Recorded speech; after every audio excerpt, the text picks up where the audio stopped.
Hi guys, welcome back to my YouTube channel. ඉතින් මම පොරොන්දු වුණා වගේම ඔන්න අද මම අරන් ආවා brownies හදන recipe එක. brownies හදන්න ඕනි කරන දේවල් ඔක්කොම මම description එකේ දාලා තියෙනවා. ඉතින් ඔයාලට පුළුවන් එතනින් ගිහිල්ලා බලන්න. අපි බලමු මේක කොහොමද හදන්නේ කියලා.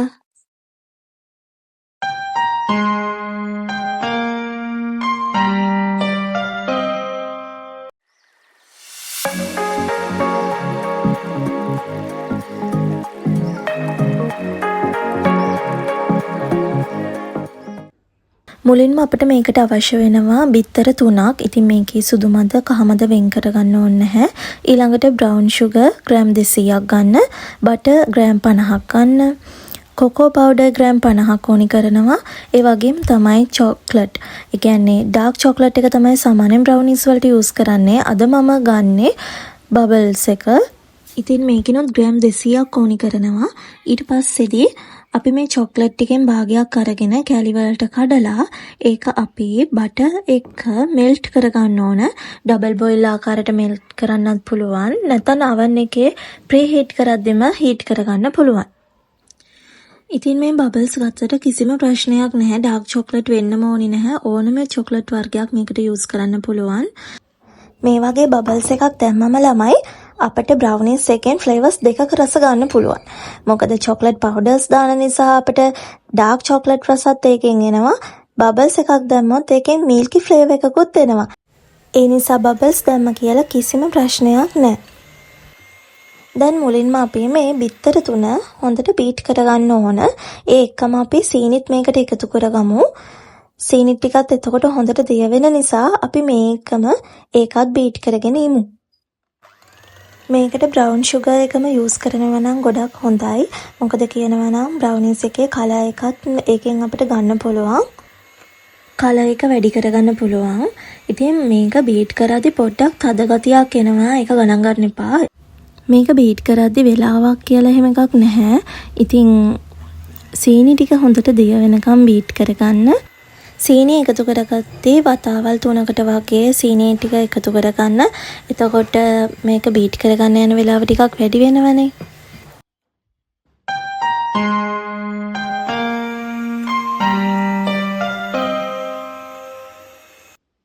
මේ තියෙන අපිට මේක හදාගන්න අවශ්‍ය කරන පිටි ග්‍රෑම් 200.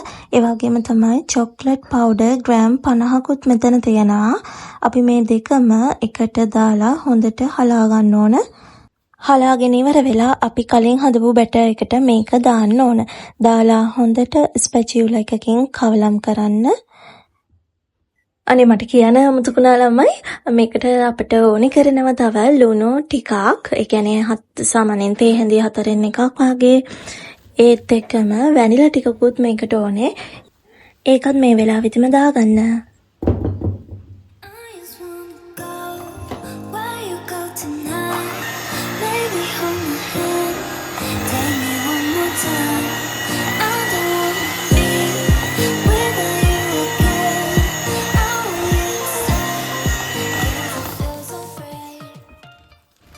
මේ බැටර් එක ගොඩක් ඝනකමට තමයි එන්නේ. හැබැයි මේ අපි මේක බීට් කරගන්නත් ඕනේ. ඒකම බටර් සහ අර මෙල්ට් කරගත්ත චොක්ලට් තියෙන්නේ බටර් චොක්ලට් මෙල්ට් කරගත්තනේ. ඒකත් මේකට දැම්මට පස්සේ ප්‍රශ්නයක් වෙන්නේ නැහැ.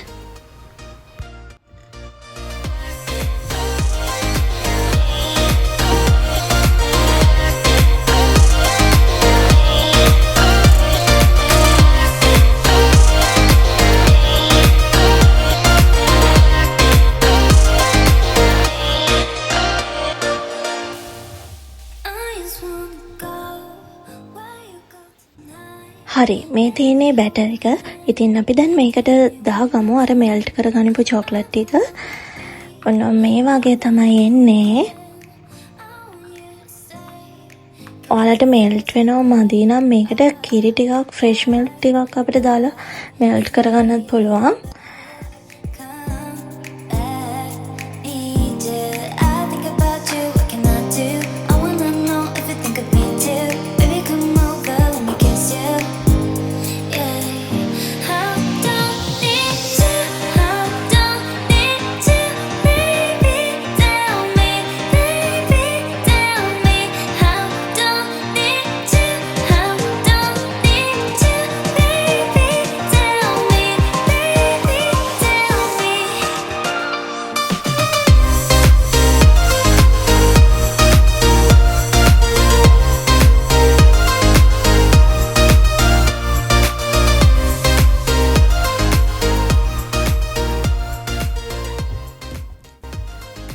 මේ පේනවනේ මෙන්න මේ වගේ හොඳ කලර් එකක් එනවා.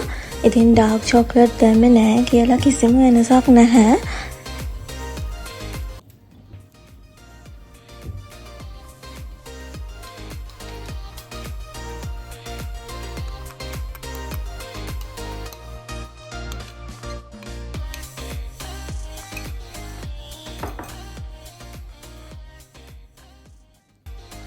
දැන් ඉතිරි චොක්ලට් ටිකක් දාගෙන අපි මේක හොඳින් මික්ස් කරගමු.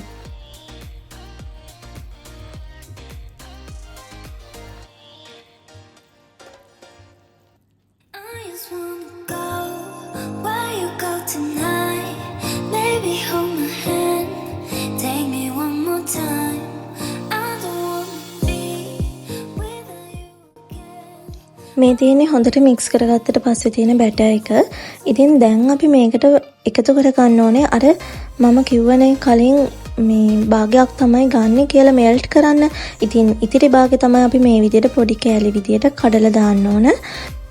ඔයාලට මේක කැමති විදිහට දාගන්න පුළුවන්. ඒ කියන්නේ ලොකු චොක්ලට් කෑලි විදිහට දාන්නත් පුළුවන්. නැත්නම් හීනියට කපලා ලියලා වගේ එහෙම දාන්නත් පුළුවන්. කැමති විදිහකට එකතු කරගන්න.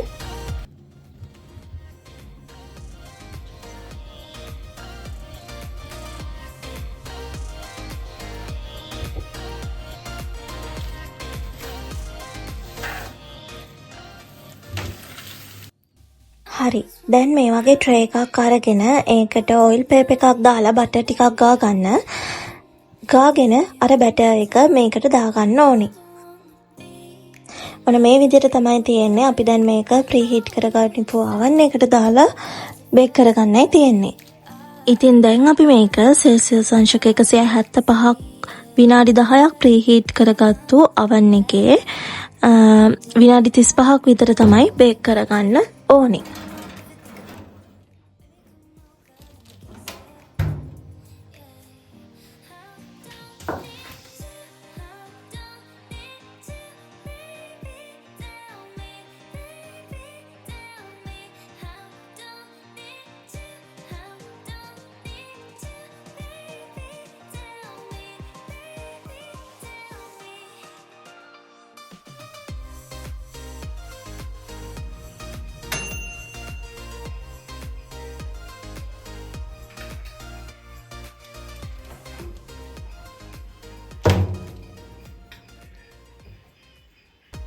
ඉතින් ඔයාලට පුළුවන් අපේ බ්‍රවුනි එක ඩෙකරේට් කරගන්න ලස්සනට සාමාන්‍යයෙන් මෙල්ට් කරගනිපු වයිට් චොක්ලට් තියෙනවා නම් එතකොට පෙබල්ස් වර්ග ඊට පස්සේ කැෂූස් ඔන්න ඔය වගේ දේවල් දාලා ලස්සනට අපේ බ්‍රවුනි එක ඩෙකරේට් කරගන්න පුළුවන්.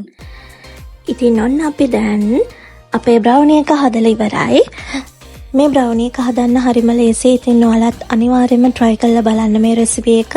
ඉතින් අදට මම ගිහිල්ලා එන්නම්. තවත් වීඩියෝස් අරගෙන එන්නම්. එතකන් මාත් එක්ක ඉන්න. එහෙනම් bye.